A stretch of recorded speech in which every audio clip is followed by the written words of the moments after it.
inyo. Sa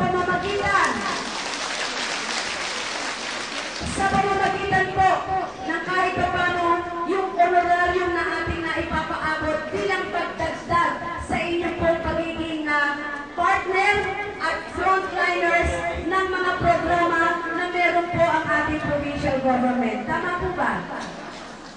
Taon-taon, ang provincial government po ay nag-allocate ng 53.6 million para po mabigyan natin ng katugunang honorarium ang ating pong volunteers.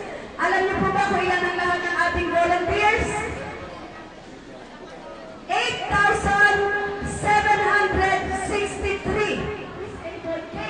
May tinatawag kami araw ng senior citizens. Pero wala pa yung araw para sa volunteers.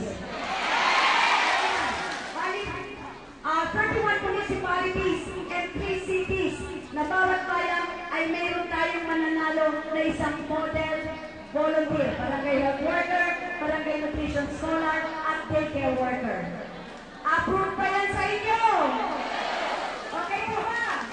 Pagpalain naman kami ng Panginoon Diyos sa maganda natin ang amin at lihiin para sa mga kababayan natin yung Batangueno.